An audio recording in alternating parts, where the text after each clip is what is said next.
কে আসনা বলে এই পৃথিবী হলো জালা।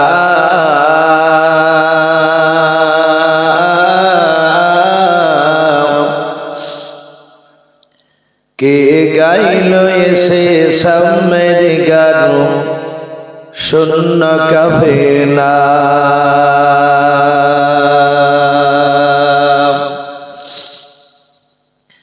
কে আসনা বলে এই পৃথিবী হলো জালা।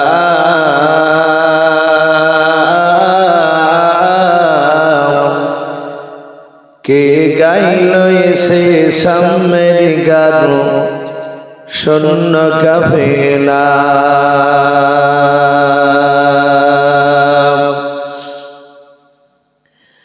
ও হাশমে মাকি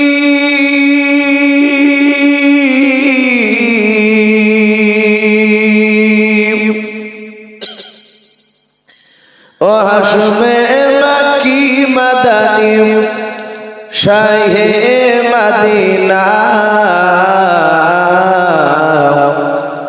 ও নূরে নবী নূরে নবী নূরে মদিনা। ও নূরে নবী নূরে নবী নূরে মদিনা। কে আসনা বলে এই পৃথিবী হলো জালা।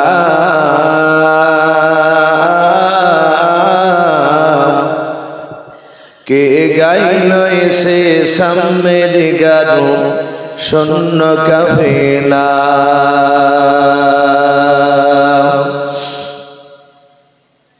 হযরতে উমর করতে কতল নবীর দারে যায়।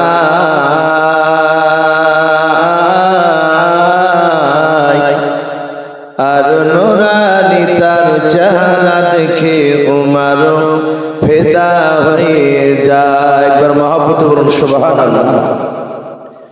হযরতে উমর করতে কতল নবীর দারে যায়।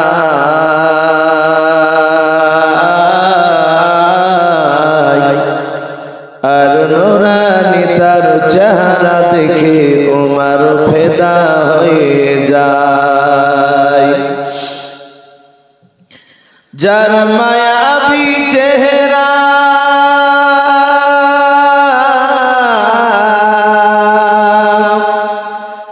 যার মায়াবী চেহারা দেখে উমর হয়ে যায় নবীর দিবানা। ও নূরে নবী নূরে নবী নূরে মদিনা। ও নূরে নবী নূরে নবী নূরে মদিনা। কে আসনা বলে এই পৃথিবী হলো জালা।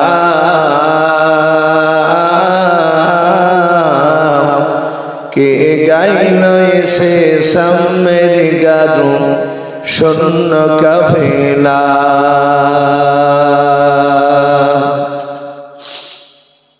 ভাই সবাই আরেকবার মহব্বত দুরূদ ইব্রাহিম পড়েন। আল্লাহুম্মা সাল্লি আলা মুহাম্মাদি ওয়া আলা আলি মুহাম্মাদ কামা সাল্লাইতা আলা ইব্রাহিম ওয়া আলা আলি ইব্রাহিম ইন্নাকা হামিদুম মাজিদ।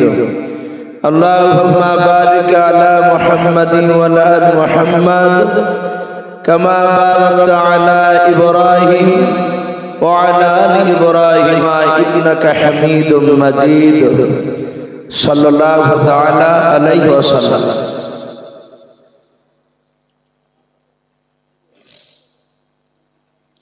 শ্রদ্ধেয় জনাব, আজকের জালসা নির্বাচিত মনোনীত যোগ্যতম সভাপতি মহাশয় ও সম্মানিত আমন্ত্রিত উলামা কেরাম, আমার সম্মুখের শ্রদ্ধেয় বয়োজ্যেষ্ঠ বাবা জীবনেরা, আমার সমবয়স্ক সমজস্ব যুবক ভাইয়েরা, পর্দার আড়ালের মা বোনেরা, সকলকে জানাই আমার বুক ভরা ভালোবাসা সালাম। আসসালামু আলাইকুম ওয়া রাহমাতুল্লাহি ওয়া বারাকাতুহু। আলহামদুলিল্লাহ, সমস্ত প্রশংসা আসে মহান রব্বুল আলামিনের জন্য, যে মহান রব্বুল আলামিন আমাদেরকে বড় ভালোবেসে রহম করে বিভিন্ন গুনার মজলিস থেকে বাছাই করে নিয়ে সে মহান রব্বুল আলামিন তার পবিত্র রহমতের মজলিসে আমাদেরকে কাউকে মাগরিবের পর কাউকে এশার পর থেকে নিয়ে এতক্ষণ পর্যন্ত যে তার তিনি মাহফিলে বসে রেখেছে, এটা ভাবতে আমাদের বাহাদুরি নয়। বিশ্বনবী বলেছেন, আল্লাহ যাকে ভালোবাসেন মহান রব্বুল আলামিন তার বান্দাদেরকে তার রহমতের মজলিসে নিয়ে এসে বসে দেয়। বলুন আলহামদুলিল্লাহ। তাইলে আমরা এখানে বসতে পেরেছি, মহান রব্বুল আলামিন আমাদেরকে ভালোবেসে এখানে নিয়ে এসেছে। তাই মহান রব্বুল আলামিনের দরবারে গভীর রাত্রিবেলায় আর একবার শুকরিয়া স্বরূপ আদায় করে উচ্চ আওয়াজে বলুন আলহামদুলিল্লাহ। তারপরে পরে আপনার আমার নবী, যিনি ধর্মের গুরু, বিশ্ববরণ নেতা, নবীকুল শিরোমণি পয়গম্বরে আযম, যিনি সাইয়্যিদুল মুরসালিন ওয়া খাতামুন নবিয়্যিন, যিনি হাবিবে কিবরিয়া আশরাফুল আম্বিয়া, যিনি হায়াতুন নবী, জিন্দা নবী জনাবে মুহাম্মদুর রাসূলুল্লাহ সাল্লাল্লাহু তাআলা আলাইহি ওয়াসাল্লামের উপরে অগণিত দুরূদ ও সালাম বর্ষিত হোক, অর্পিত হোক। সকল বলুন আল্লাহুম্মা আমিন। সম্মানিত ভাই আমার বাবা জীবনেরা, আমি আপনাদের সম্মুখে কোরআন কারীম থেকে বেশ কয়েকটা এত টুকরা পরিবেশন করেছি, তেলাওয়াত করেছি। তারপরে পরে বিশ্বনবীর পবিত্র জবান থেকে মাত্র দুটো হাদিসের টুকরা পাঠ করেছি। ইনশাআল্লাহ যথাসময়ের মধ্যে আমার বক্তব্য ইতি করব। আমরা যারা বসে আছি ভাই, মুসলিমে মানুষ খুবই কম। যারা এখনো বসে আছি, একটা উদ্দেশ্য আমাদের শেষ বেলায় আমরা আখিরি মোনাজাত নিয়ে বাড়ি যাব। বলুন ইনশাআল্লাহ। আমাদের অনেকের কার আব্বা, কার মা, কার দাদা, কার দাদি, কার নানা, কার নানি, কার চাচা, কার চাচি অনেকে চলে গিয়েছে। খাস করে এই জালসার কমিটি ভাইরা, এই দলুয়া গ্রামে, এনাদেরও ভাবতে একটা উদ্দেশ্য আছে। হয়তো অনেকেই ভাববেন যে দোয়াটা তো বড় কথা নয়, আমরা হ্যান্ডেলে দেখেছি মসজিদের উন্নতি কল্পে জালসা আদায় হয়ে গেল মসজিদের জন্য, তো নাকি? তাহলে এখানে তো দোয়া নাই। এই আদায়টা ভাবলে হয়তো কিছু দরকার টাকার, তাই হয়তো সেখানে আদায়ের কথাটা একটু উল্লেখ করা আছে। কিন্তু উদ্দেশ্য ভাবছি গোটা গ্রামের যে সকল মাইয়া যারা চলে গিয়েছে তারা কবরে যেন নাজাত পায়, জাহান্নামের আযাব থেকে যেন তারা পরিত্রাণ পায়। বলুন আলহামদুলিল্লাহ। এটা হচ্ছে মূল টার্গেট আমার। তা আমি আপনাদের সামনে বেশ কিছু কথা একটু তুলে ধরব। দোয়া খুব মূল্যবান। আপনাদের এই গ্রামে অনেক বেশি দামি দামি আলেম রয়েছে। আপনাদের ইমাম সাহেব, যোগ্যতম ইমাম সাহেবও আছে। দোয়ার ব্যাপারে বিশ্বনবী বলেছেন, আর দোয়া মুখুল ইবাদত। দোয়া হচ্ছে সমস্ত ইবাদতের মাগাজ। বলুন আলহামদুলিল্লাহ। ফিলিস্তিনে বাবা ঝামেলা, যুদ্ধ চলছে বেশ বহুদিন ধরে, আমরা সকলেই জানি। ওখানে নিরীহ মুসলমান ছোট ছোট বাচ্চা, নারী, পুরুষকে বাবাকে খাবারকে আটকে দিয়ে,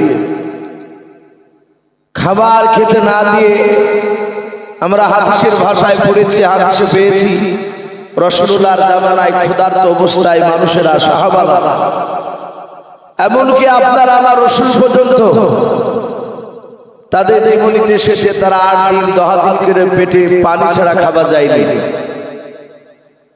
তারা কি করেছে, পেটে বাবি তারা পাথর পর্যন্ত বেঁধেছে, এরকম নজির হাদিসে পাওয়া যায়।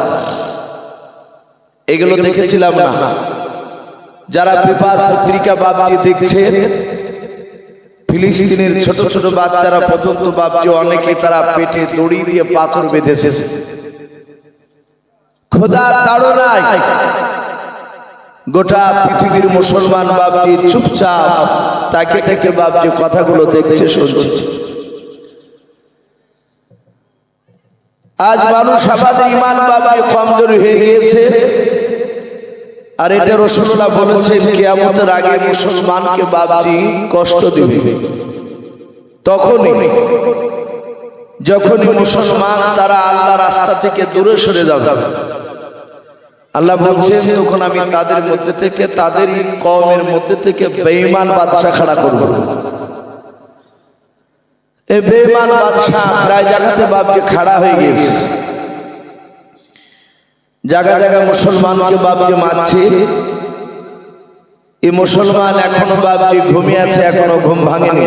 আমার মনে হয় যে আর 2-4 বছর লাগবে না, খুব তাড়াতাড়ি মুসলমানের ঘুম ভাঙবে। মানে চারিদিকে শুরু হয়ে গেছে মুসলমান বাপজি এক শ্রেণীর বেঈমান। তারা এটা 2024 চলছে, তাই তো আমরা সকলেই জানি। 2017 সালে বাপজি একটা গোটা পৃথিবীর মধ্যে আমরা জানি সবচেয়ে শিক্ষিত গ্রাম দেশ আমেরিকা, আমরা সকলেই জানি। ওখানে এক শ্রেণীর বাপজি শিক্ষিত মানুষ আছে রয়েছে, তারা গোটা পৃথিবীর ধর্মকে নিয়ে বাপজি তারা রিসার্চ করে, গবেষণা করে। তারা ইসলামকে নিয়ে বাপজি গবেষণা করে তারা দেখেছে যে 2030 থেকে 32 সাল হতে হতে গোটা পৃথিবীর এমন কোন আকাশে বাকি থাকবে না সেখানে কলেমার পতাকা উড়বে না। বলুন আলহামদুলিল্লাহ, আরো জোরে বলুন আলহামদুলিল্লাহ। এটা বাপজি অনেক বেঈমানরা জেনে গিয়েছে, তাই তারা উঠে পড়ে লেগেছে মুসলমানকে পৃথিবীর বুক থেকে নিধন করার জন্য। কষ্ট হবে, মুসলমানকে নিধন করতে পারবেন না। তো ভাই আমি বলছিলাম যে দোয়া খুব বড় মূল্যবান। ফিলিস্তিনের মানুষ তারা বলছেন গোটা পৃথিবীর মানুষের কাছে দোয়া চাইছে, একটু দোয়া করে। আপনাদের ইমাম সাহেব আজিজুল হক সাহেব তাই না, এখানে বসেছিলেন। আপনাদের মসজিদে রমজান মাসে ফিলিস্তিন ভাইয়ের জন্য দোয়া করেনি? আপনারা শুনেছেন? আমরা অনেকেই শুনেছি দোয়া করেছে। আরে দোয়া আল্লাহর কাছে চাইলে আল্লাহ চরম খুশি হয়। আপনি ছোট হয়ে আল্লাহর কাছে দোয়া চাইলে আল্লাহ চরম খুশি হয়। অথচ বাপজি ফিতনার জামানা, এই দোয়া নিয়েও বাপজি গন্ডগোল চলছে এলাকায়। কথা ঠিক না বেঠিক বলেন? আমাদেরই ঘরে সন্তানরা বাপজি কোরআন পড়তে জানে না। মিডিয়াতে বাংলা বক্তব্য বাপজি কিছু বই টই পড়িয়ে ঘুরিয়ে এসে ইমাম সাহেবকে বলছে আপনি কিছু জানেন না, অথচ ওই বেটাই কোরআনও পড়তে জানে না। এ ফিতনা চারিদিকে শুরু হয়ে গেছে। আপনাদের এখানে ফরজ নামাজের পর মুনাজাত হয় বাপ, ইমাম সাহেব মুনাজাত করে তো। এ মুনাজাত অনেক জায়গাতে করছে না। আমরা দোয়া আল্লাহর কাছে করব, বলুন ইনশাআল্লাহ। বিশ্বনবী জনাবে মুহাম্মদ রাসূলুল্লাহ সাল্লাল্লাহু তাআলা আলাইহি ওয়াসাল্লাম সারা পৃথিবীর শ্রেষ্ঠ রাসূল। এ নবী এত বড় দামি নবী, যে নবী রাস্তা দিয়ে একদিন হাঁটলে ওই রাস্তায় রাসূলুল্লাহ 14 দিন না হাঁটলে ওই রাস্তায় নবুয়ত খুশবু পাওয়া যেত। বলুন সুবহানাল্লাহ। শুধু তাই নয়, বিশ্বনবীর শরীর থেকে ঘাম কপাল থেকে যখন ঝরতো, সাহাবারা বলছেন আমরা রাসূলের ঘামের দিকে তাকাতাম তো মনে হচ্ছে এক একটা ঘাম মুক্তার মতো লাগতো, ঝরতো, এবং ওই ঘামগুলো মুশকে আম্বার নাই খুশবু বের হতো। বলুন সুবহানাল্লাহ। এত দামি নবী, সেই নবী আমার দুনিয়ার মুখে বাপজি টোটাল 63 বছর বেঁচে ছিলেন। কত বছর বাপ? 63 বছর।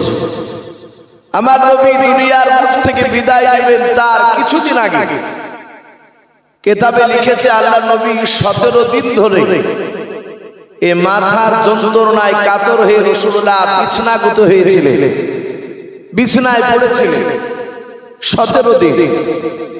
এখানে অনেক ওলামায়ে কেরাম আছেন জানেন। আমি যে কথাগুলো বলছি বাবা দেখেন কয়েকটা মোবাইলে রেকর্ডিং হচ্ছে। এই আমি বক্তব্য শুরু করেছি আমার মনে হয় ও না হলে মনে হয় এখন সব বলে 100 লোক আপনার লাইনে লেগে গেছে দেখার জন্য, সব লাইভে দেখছে, কথাগুলো রেকর্ডিং হয়ে যাচ্ছে। আমার বিশ্বনবী মাত্র 17 দিন বাকি মাথার যন্ত্রণায় কাতর হয়েছিলেন।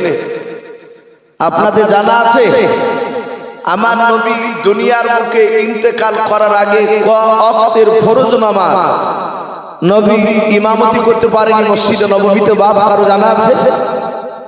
শুনলে হয়তো মনে নেই। কিতাবে লিখেছে আমার বিশ্বনবী মাত্র 17 ওয়াক্তে, এই যে আমরা ফজরের 1 ওয়াক্ত নামাজ, যোহর 2 ওয়াক্ত, আসর 3 ওয়াক্ত, এমনি করে বিশ্বনবী আমার 17 ওয়াক্তের ফরজ নামাজের ইমামতি করতে পারেনি এই মাথার যন্ত্রণা। কিন্তু এই নবী জিন্দা অবস্থায় থাকা অবস্থায় এই 17 ওয়াক্তের নামাজের ইমামতি কে করলে? কে ইমাম হয়ে দাঁড়ালে? এত বড় নবী সাহাবা যে আমার বিশ্বনবী পেছনে আর সেই সাহাবা ইমাম হয়ে নামাজ পড়ছে। আমরা হাদিসে পড়েছি নবী ইন্তেকাল করার পর কোন সাহাবা নবীর ইমাম হতে পারেনি। হয়েছিল বাবা? নবী জানাজা কোন লোক ইমাম হয়ে পড়েছিলেন?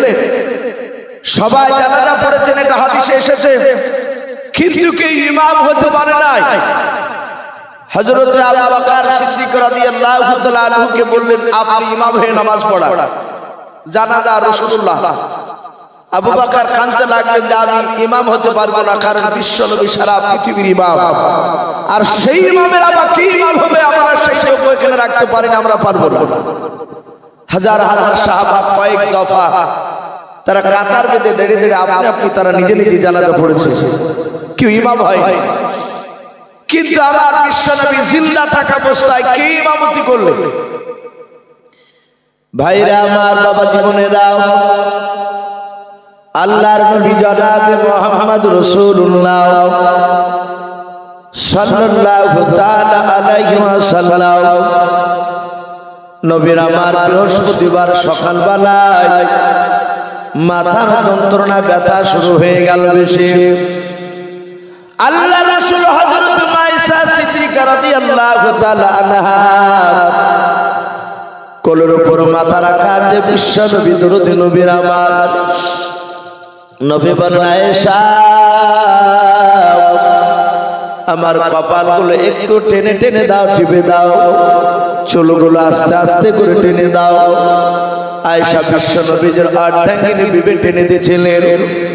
সাহাবায়ে কেরাম রাদিয়াল্লাহু তাআলা আনহুম আজমাইন বোনেরাও, আপনাদের যেমন এরকম মসজিদ রয়েছে, আল্লাহর নবী আমার মসজিদে নববীতে বাপজি নামাজ পড়াতেন। আল্লাহর নবীজির ঘর আর মসজিদে নববীর ঘর, আল্লাহ রাসূলের বাপজি ঘরটা হুজরাখানাটা একে পাঁচিলের মধ্যে ছিল বাবা। পাঁচিলের এই পাশে ছিল নবীর ঘর, আর পাঁচিলের ওই পাশে ছিল মসজিদে নববী আমার। ওই পাঁচিলের বাপজি দরজা ফিট করা ছিল। সাহাবায়ে কেরাম রাদিয়াল্লাহু তাআলা আনহুম আজমাইন বোনেরা তারা মসজিদে এসে কাতার বেঁধে বাপজি তারা নামাজে দাঁড়িয়ে যেতে। আপনার আমাদের মতো বাপজি সাহাবায়ে কেরামরা মসজিদের বারান্দাতে বাপজি গল্প করতেন না। আমাদের দেখবেন মসজিদে প্রায় মসজিদে দেখা যায়, জানি না আপনাদের মসজিদে ওই রকম বাপজি গুণগুলো আছে কিনা। মসজিদে দেখা যায় মানুষেরা নামাজ পড়তে গিয়ে প্রথম কাতারে দাঁড়ায় নাও, প্রথম কাতারে বসে নাও, তারা বাপজি মসজিদের বারান্দায় বসে তারা গল্প তুমেতে যায়। কিন্তু সাহাবারা জানতেন মসজিদে গল্প করা এটা অন্যায়। দুনিয়াদারি কোনো কথা বলা যাবে না, একমাত্র ওখরাবি ছাড়া কথা বলা যাবে না, জান্নাতের কথা ছাড়া বলা যাবে না, প্রয়োজন ছাড়া কোনো কথা বলা যাবে না। আল্লাহ রাসূল সাহাবারা কাতার বেঁধে বাপকে তারা তাসবিহ পড়ছিলেন, সুবহানাল্লাহি বিহামদিহি সুবহানাল্লাহিল আযীম। এভাবে সাহাবারা বাপজি এক এক সাহাবা বাপজি তাসবিহ পড়ছিলেন। টাইমের দিকে লক্ষ্য করলেন, টাইম বাপজি আসর নামাজ, যে টাইমে নবী আমার হুজরাখানা থেকে বেরিয়ে এসে ইমামতি করতেন। সাহাবারা দেখলেন টাইমটা পার হতে চলল। হযরত আবু বকর সিদ্দিক রাদিয়াল্লাহু তাআলা আনহু উনি পেছন দিকে ঘুরে হুজরাখানার দিকে বারবার তাকাচ্ছেন। নবীর ঘরের দরজার দিকে তাকাচ্ছেন, দরজা কেন খোলেন না? আল্লাহর নবীজি বাপজি যখন বেরোতে পারলেন না, হযরত আবু বকর ওমরকে ডেকে বললেন, ওমর ভাই, আমার বিশ্ব নবীকে নবী রাইলাও। সাহাবারা সকলে মসজিদে নববীর বিশ্ব নবীজির বাপজি হুজরাখানায় দাঁড়িয়ে দরজার কাছে দাঁড়িয়ে সালাম দিলেন, আসসালামু আলাইকা ইয়া রাসূলুল্লাহ ইয়া হাবিবাল্লাহ। আল্লাহর নবীজির ভিতর থেকে সালামের উত্তর নবী দিয়ে দিলেন। হযরত আবু বকর আস্তে করে বলছেন, ইয়া রাসূলুল্লাহ ইয়া হাবিবাল্লাহ, আসরের নামাজের টাইম পার হতে চলল। ওগো আল্লাহর নবী, কেন আপনি দরজা করে নামাজ পড়তে আসতে পারেন না? কেন আপনি বেরোচ্ছেন না? আল্লাহর নবী বলেন, ওরে আয়েশা একটু ঘরে চলে যাও। দরজাটা বিশ্ব নবীজির বাপজি বিবি আয়েশা খুলে দিলেন। সাহাবারা বাপজি নবীজির কাছে চলে গেলেন। আল্লাহর নবী বলেন, ওরে সাহাবারা, যা আজকে মসজিদে নববীতে আমি আসরের নামাজের ইমামতি করতে আমি পারবো না। হযরত আবু বকর সিদ্দিক রাদিয়াল্লাহু তাআলা আনহু বাবা, হাজার হাজার সাহাবার মধ্যে থেকে বাপজি আবু বকর হাওয়া করে তিনি কান্না শুরু করে দিলেন। ওমর বলেন, আবু বকর তুমি কেন কান্না করেছো বলো? হযরত আবু বকর ডাক দিয়ে বলেছেন, ওমর, সারা পৃথিবীর দরুদ নবী আমাদের সামনে ইমাম হয়ে নামাজ পড়াতেন, আমরা মুক্তাদি হতাম। আল্লাহর নবী আজকে ডাক দিয়ে বলেছেন, আবু বকর আজ মসজিদের আসরের নামাজের ইমাম আমি করতে পারবো না, ইমামতি করতে পারবো না, যাও তোমরা নামাজ পড়িয়ে নাও। আবু বকর মুরব্বি সাহাবা, তিনি বুঝতে পেরেছেন আর কিয়ামত পর্যন্ত যদি আমাকে জিন্দা রাখে আমার বিশ্ব নবীকে আর ইমাম হিসাবে আর পাবো না, নবী আর ইমামতি করতে পারবেন না। হযরত আবু বকর ডাক নাই, হযরত ওমর ডাক দিয়ে বলল, নবী গাও আসর নামাজের কে ইমামতি করবে বলেন। বিশ্ব নবী দরুদ নবী আমার আস্তে করে বলেন, ওরে ওমর, আজকে আসর নামাজের ইমামতি করবেন আমার সাহাবা আবু বকর।